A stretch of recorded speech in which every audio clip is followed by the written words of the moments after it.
Hello everyone, Suit here, and I've had several people ask about how to play certain classes. So today we're going to talk about how to play a Mistweaver Monk. Now, the first thing we're going to go over is our talents. Now, as you can see here, I take Celerity, Chi Wave, Chi Brew. This level 60 talent tier 4 is going to be difference between normally Ring of Peace and Leg Sweep. If you're running a melee comp, where people are going to be on you, you're going to run Leg Sweep. If it's a caster comp, Wizard Cleave, Mage Lock or something like that, you can Ring of Peace and send it on your DPS that's going to be on them, and then that will silence them. So I switch between those two a lot. Healing Elixirs, this is another one you can change. I normally stick with Healing Elixirs, it's pretty straight up forward. It's a nice heal. But you can go against Diffuse Magic if you're running, like, let's say against a lock, a Destro lock or something like that, that you just want to stop like a big burst or whatever. You can take that and 90% reduce damage for 6 seconds. It's pretty nice, especially if he's Chaos Bolt in the face. I do Chi Torpedo. This is going to give you a much bigger roll, and it also does heal as well.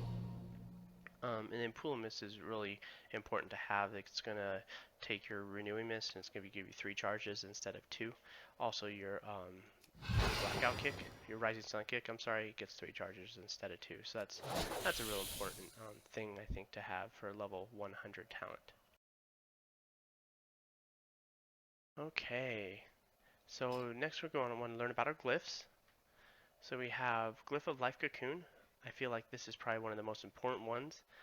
You can cast it while stunned, which is very important. If they're trying to CC you, you can get a quick cocoon out before they kill your target.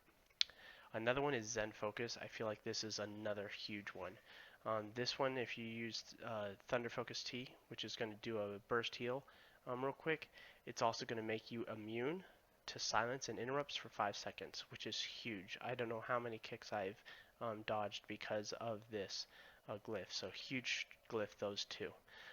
This Touch of Death, I like. It's not always used, but I do like it. It is very nice to be able to just finish off that last opponent when they're getting so low, and it allows you to use it without chi, which is nice because if you have no chi, you can't help that out. Many kills from Touch of Death, but this one is interchangeable with whatever you want. You can do what is the other one? Detoxing,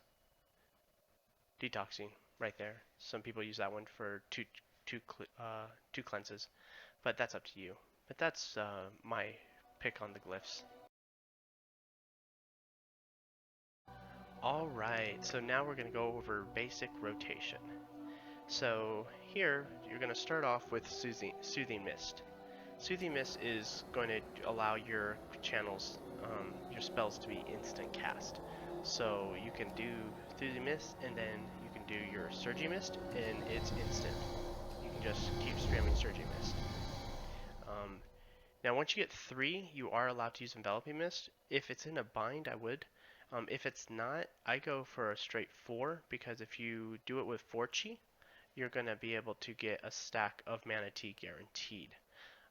If you do it with 3, it's a possibility, but not guaranteed. So I do like to build up my Mana Tea by getting a 4 stack. So 1, 2, 3, 4. I have 4. Now we go ahead and do Enveloping Mist. That's going to use 3, and it's going to heal basically 200k over 6 seconds. This is 108, sorry, over 6. But when you're buffed in the actual like battlegrounds or arenas, it's hitting upward to 180 to 200k in 6 seconds. So it's a really big heal. Those are basically your 3 main ones that you use. That's it.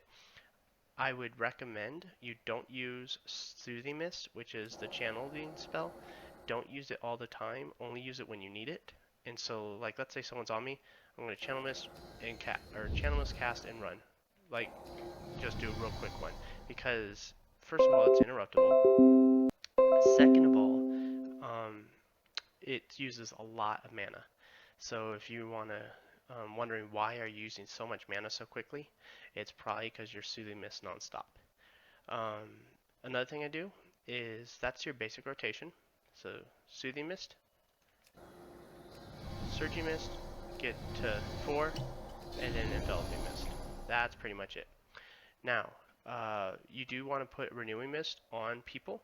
So I'll put a Renewing Mist, and that will transfer to different people. It also builds a chi. So if I do it again, there's another chi. So it's a good way to build a chi.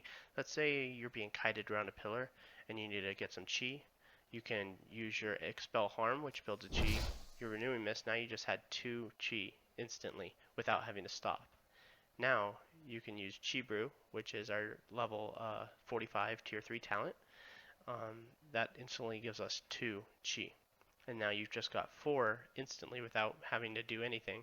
And then you can do a quick channeling and do an enveloping mist, and you've just healed your players, your partners, a pretty decent heal instantly without worrying about being interrupted. All right. With Renewing Mist, when you have Renewing Mist on, it's going to put that and then it's going to bounce up. So if you're in a BG, it'll bounce up to 3 players. So you can put it on one player in an area, put it on another player, and then when you use all 3, now you have 9 people who have that on. Not only is it a hot, but it's going to proc uplift. Not proc, but it's going to put uplift available. It uses 2 chi, and it heals the target with Renewing Mist for 15k. So probably in Battlegrounds, I'm going to say you're upwards to maybe 30-40k. So it's a pretty decent heal for a big area. So we'll do that, and then you just push uplift. It is cast time, but then now we just got a pretty decent heal. Like I said, with buffs and all, it's going to be much bigger.